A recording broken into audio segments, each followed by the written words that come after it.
fait chaud, pied. à fond. Ah oui, tu peux l'enlever parce que si je me déplace, ça va Ouais, être bien chaud. sûr. Je te le mets où? Pierre, Oh, sérieux, pardon. le mec il Pas, décroche pardon, mon je pense. radiateur. T'as décroché mon radiateur. On peut même pas filmer tranquille. Ah putain. Ouais, c'est en Qu'est-ce que place. tu fais? Non, il est en place, il est bien. Là il est pas en place, je le Toujours, vois, il il bouge arrive pas. comme Regarde, ça. il bouge pas. Il bouge pas, hein. Oh. Je peux choquer le lecteur ou pas? Tu veux dire quoi, Pierre? Non mais, pas le choquer, Je peux choquer le lecteur. mais répéter deux fois une comment ça phrase parce que moi je juge que c'est important. Ouais, après ça sera peut-être Ça. coupé au montage. Ouais, après tu Ouais. feras ce que non. Ah. Mais t'en vas pas, j'ai besoin de toi pour l'intro. Et tu les Pierre. appelles comment les mecs qui te regardent, les amis? Je peux les appeler les amis? Tu peux les appeler les amis, moi je l'appelle c'est la team Jeannot. Là Moi, je me juste mets me là. coupe comme ça. Attends. Tu veux qu'on voit un petit épi? Franchement comme ça.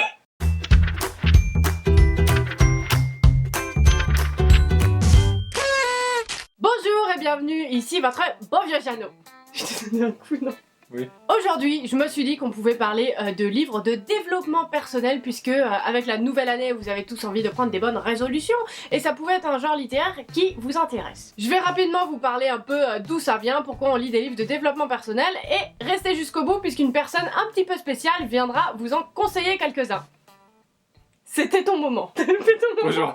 Mais tu fallait que tu fasses ça? Mais tu m'as dit que t'avais mal aux jambes, alors je me suis dépêchée. Je vais rapidement vous expliquer d'où vient un petit peu le livre de développement personnel, pourquoi est-ce qu'on le lit, et restez jusqu'au bout puisque quelqu'un de très spécial viendra vous donner ses petites recommandations. Sérieusement, c'est qui? Mais c'est toi, t'es con. Bon, moi j'y vais moi.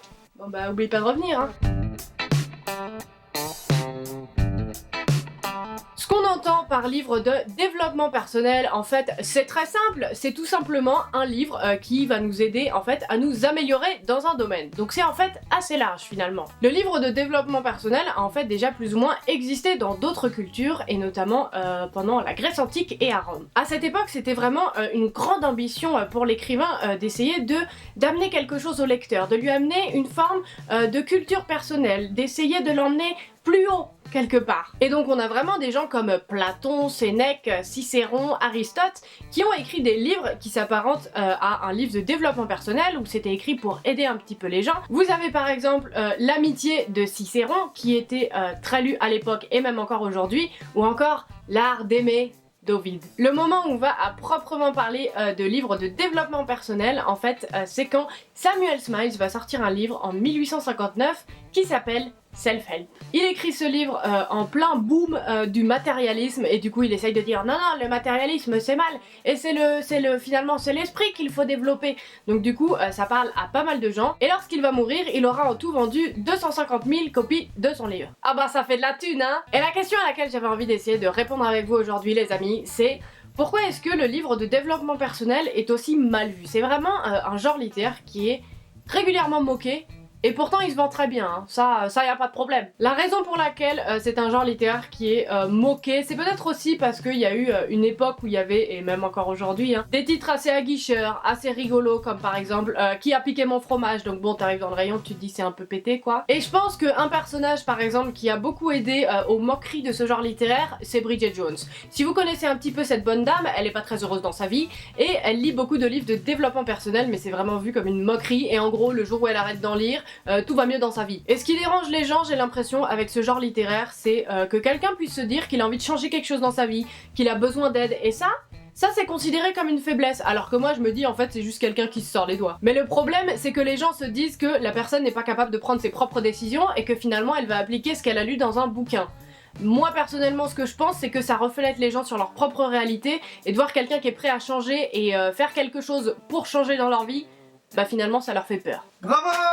C'est dit, voilà! C'est quand même aussi assez hypocrite puisque à l'approche de la nouvelle année, c'est des livres qui se vendent bien, voire même très bien. Rien que dans le top 20 Amazon, il y a quand même 2 livres qui sont des livres de développement personnel, donc ça se vend finalement. Et ce qui est aussi assez dérangeant finalement, c'est que les gens se bloquent de lire le livre parce que tout de suite il y a écrit juste que c'est un livre de développement personnel. Alors qu'il y a plein d'autres livres qui ont les mêmes buts, mais qui sont pas référencés comme tels. Vous avez par exemple Guerre et paix de Tolstoï, qui n'est pas référencé comme un livre de développement personnel, mais en fait quand il est sorti, Tolstoï il a clairement dit oui bah ce livre il est là pour aider les gens à apprendre la patience, la compassion, devenir un bon parent, un bon ami. Donc finalement, c'est un livre de développement personnel quelque part. Où vous avez également À la recherche du temps perdu de Marcel Proust quand il a sorti son livre. Son but c'était qu'on mette un petit peu de côté son statut social, tout ça, des choses qu'il pensait assez superficielles, pour se concentrer sur l'art et la pensée. Pas la pense, hein. Et finalement, dire qu'un livre est un livre de développement personnel, ça ne devrait pas être une insulte. Aujourd'hui,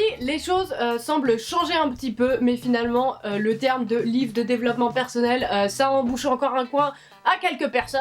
Donc on parle plutôt de psychologie grand public, de psychologie positive. On se retrouve aujourd'hui plutôt avec ce qu'on appelle des feel good books, où c'est plutôt une fiction, mais on sait qu'on va nous apprendre des choses, mais c'est pas à proprement parler l'auteur qui nous parle et nous dit tiens, fais ça dans ta vie. Donc on se retrouve finalement avec une frontière beaucoup plus poreuse. Un livre qui récemment par exemple a beaucoup fait parler de lui, c'est Ta deuxième vie commence quand tu comprends que tu n'en as qu'une, puisque c'est une sorte de fiction où voilà, il y a une lecture à 2 niveaux, donc ça plaît aux gens. Le livre est sorti en septembre 2015 et depuis il y a déjà eu 336 000 copies qui ont été vendues, donc ça marche plutôt bien. Ce qui change aussi un petit peu le genre, qui brouille un petit peu les pistes et qui plaît aux gens, c'est également les biographies de plus en plus qui sortent, où vous savez, vous avez un petit peu l'histoire de la personne mais qui en profite pour foutre quelques conseils dedans, l'air de rien. Et pour moi, 3 personnes qui ont vraiment aidé à changer l'image du livre de développement personnel, c'est déjà Oprah Winfrey avec son club de lecture où elle n'hésite pas à recommander des livres du style. Et puis aussi Mark Zuckerberg et Steve Jobs qui ont publié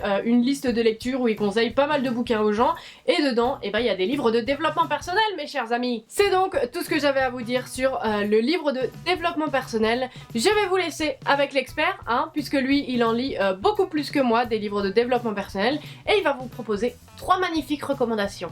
Générique.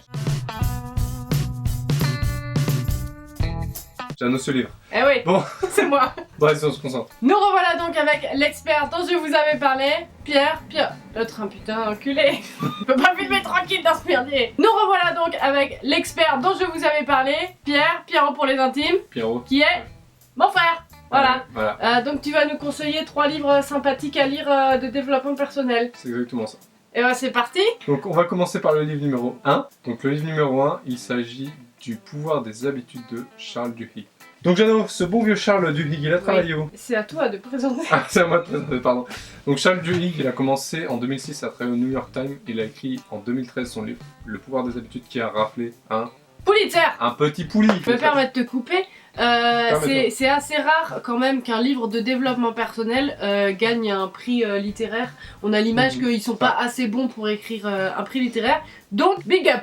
Il y a l'histoire de Michael Phelps qui est assez remarquante dans ce livre en fait qui est abordé. En 2008, donc c'était pendant les mondiaux, il y a Phelps qui a raflé le record du 100 ou 200 mètres, je sais plus exactement. Ce qui est troublant dans cette histoire, c'est qu'en fait, au moment où il a plongé dans le bassin, il y a une de ses lunettes qui s'est décollée, donc du coup il voyait plus d'un œil, donc ça... C'est chaud! Et pourquoi en fait il a gagné et il a battu le record du monde ce jour-là? Il aurait pu nager les yeux fermés, c'est qu'en fait il s'était vraiment enfermé dans une sphère où il avait ses habitudes. C'est-à-dire que quand on est champion du monde, on se lève le matin, on déjeune, on fait ses échauffements, on écoute la musique qui est toujours à la même fréquence, le cœur il va battre à la même vitesse. Vu qu'on est exactement toujours dans la même chaîne d'habitude, pendant les mondiaux ce qui se passe c'est juste qu'en fait tout l'endroit est différent, mais nous on fait exactement la même chose, on fait ce qu'on a fait tous les jours de l'année 365 jours. En se mettant dans cette habitude là, on n'a pas à réfléchir à ce qui va se passer. Et Phelps c'est exactement qu'il faut 18 à 19 battements de main pour arriver à l'autre bord du bassin de 50 mètres, parce qu'en fait une fois par semaine il y a son entraîneur qui était assez créatif, qui le faisait nager dans le noir. Il éteignait toutes les lumières du bassin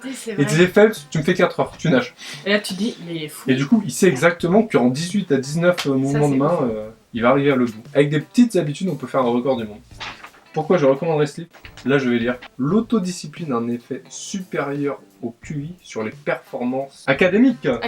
Entre quelqu'un, mettons qui a un QI de base qui est quand même assez élevé, qui attend toute l'année pour aller à l'examen, et quelqu'un depuis le début de l'année il a un QI modeste mais qui s'est dit les maths ça va me servir, je vais investir un petit peu de mon temps et de mon énergie, j'en fais 20 minutes par jour mais tous les jours, samedi, dimanche inclus, jusqu'à la fin de l'année, cette personne sur le long terme elle aura de meilleurs résultats. Et bah en fait ça va compter avec le temps. Mais par contre c'est vraiment très long et faut jamais le zapper en fait. Bon, t'as toujours un jour qui va être compliqué mais il faut essayer de jamais le zapper. En fait la première semaine c'est horrible parce que c'est totalement nouveau, la deuxième c'est inconfortable on va dire, et la troisième t'as créé une habitude en fait. Il y a des études faites sur ça et ton cerveau il a besoin de 3 semaines pour se sentir mal s'il fait pas ça en fait. Et 3 semaines si tu sur penses une 3 vie, c'est semaines, pas c'est rien. ouf. C'est ouf. Mais il faut penser long terme. Ouais. Et donc maintenant, on va parler du livre numéro 2. C'est le livre de Dominique Leroux. Dominique Leroux qui est une Femme. femme. On aime les femmes. On aime les femmes. Elle a écrit un livre qui s'appelle L'art de la simplicité ou Comment vivre plus avec moi. Donc là, au premier abord, on se dit comment il fait pour vivre plus avec moi. C'est mathématique. Tu Ouais. donnes des coups dans le trépied, attention. Oula, mais c'est pour donner un petit effet. Donc Dominique Leroux, c'est une Française en fait qui a immigré au Japon il y a 20 ans. Et donc elle a vraiment ce mélange de culture orientale et occidentale et elle essaie en fait de nous faire part d'à quel point la spiritualité est importante au niveau de... L'Orient. Exactement, Ça, je l'ai vu venir. j'en étais sûr. Donc ça c'est pour Jeannot, Jeanne accroche-toi bien. Oui. Un homme est riche de ce dont il peut se passer. Et donc ce que l'auteur nous explique, c'est que dans notre culture, c'est vrai que c'est pas forcément présent, mais qu'elle aborde la spiritualité et elle nous dit que on entend souvent j'ai pas le temps, j'ai pas le temps, j'ai pas le temps. Mais ce qui compte en fait, c'est pas, prendre le temps c'est déjà. pas forcément d'avoir du temps à accorder ou ne pas accorder, ne pas avoir de temps. C'est en fait la qualité du moment que tu vas vivre. Un exemple tout simple, c'est par exemple vous avez l'habitude de vous coucher à 23h tous les jours avec votre conjoint parce que le lendemain il faut aller au travail. Bah voilà, s'il y a eu un événement et que votre conjoint il se sent mal, bien sûr, c'est un peu embêtant d'aller se coucher 1 heure après. Mais par contre, la qualité de l'instant et de l'heure que vous allez prendre pour discuter avec votre conjoint, bah, ça va se répercuter dans les jours et dans les semaines qui vont suivre. Et donc du coup, même en dormant 1 heure de moins, bah, en fait, vous allez être mieux, plus épanoui au travail, etc. Parce que vous aurez pris cette heure et vous aurez eu un moment de qualité. J'ai presque Voilà. envie de pleurer. Voilà, donc elle, ce qu'elle invite en fait, c'est vraiment à développer sa spiritualité. Une des phrases du livre, par exemple, c'est que beaucoup de gens collectionnent des objets, mais peu cultivent leur esprit. Alors cultiver son esprit, elle donne pas vraiment de définition, ça peut être lire des livres, regarder des vidéos. Sur la chaîne de Jeannot. Et donc Dominique Leroux nous dit aussi que faut jamais en fait penser provisoire d'après, parce que c'est ça qui rend malheureux une partie des gens, c'est que on se dit bon je vais acheter ça parce que c'est 17 € et pas 20 €, je vais économiser 3 €, mais c'est provisoire. La vérité c'est qu'on va jamais acheter ce truc à 20 € une fois qu'on en a payé un qui est à 17 €. Ah, la vérité. Et un autre exemple, ce qu'elle nous dit, c'est qu'on éparpille énormément de notre argent, par exemple, dans des choses qui vont être oubliées au bout de des fois quelques heures, quelques jours, quelques années au meilleur des cas. Et on terminera là-dessus. L'auteur donne sa définition de l'excellence. L'excellence, hein. Excellent. Là, on est tout en haut. On est en top of the Là, world. après, c'est la stratosphère, tu dégages. Jeanne, on se concentre. Définition de l'excellence. L'excellence, ce n'est pas faire une grande chose de manière extraordinaire, mais c'est faire une succession de petites choses de manière extraordinaire. J'ai compris, mais regarde pas comme ça. Pour elle, l'excellence, c'est des petites choses du quotidien qui sont maîtrisées. On va parler de qui, Jeanne, maintenant? Freud. Pardon? Freud. Bon, et de prénom? Ah, là, je te piège. Sigmund. Voilà, donc... Tu m'en pour qui? Donc là, on va parler du livre numéro 3. Donc le livre numéro 3, qui est au sujet du... Plaisir. On les voit venir ou pas? Ah là, les coquinous, ils sont là. Ah, on les voit bien. Là, ils vont ouais, rester. ouais, Hein. Donc ça, c'est un livre de Sigmund Freud qui s'appelle Au-delà du principe de plaisir, écrit en 1920, donc c'est assez ancien, mais c'est toujours d'actualité. En fait, il explique qu'un plaisir, en fait, ça démarre toujours d'une pulsion. C'est une pulsion qui va déclencher le plaisir, et il y a des pulsions qu'on ne sait pas vraiment expliquer. Là, par exemple, de passer les fêtes, c'est un exemple qu'on connaît tous, ça va être d'être absolument attiré par ce gâteau sucré qui veut absolument que tu le manges. Ça, c'est une pulsion. On veut ça, c'est bourré de sucre. On sait que ça va pas nous faire du bien, mais on en a envie. Ouais. Et au final, ça nous fait un peu de bien. Et donc, en fait, lui, ce qu'il dit, c'est que toute pulsion, en fait, qui va amener un plaisir, va chercher à rétablir un état antérieur. De toi, même dans toi. Donc là, on s'accroche. C'est-à-dire que quand tu es attiré par ce gâteau sucré, en fait, va falloir que tu remontes et que tu repenses à tes ancêtres.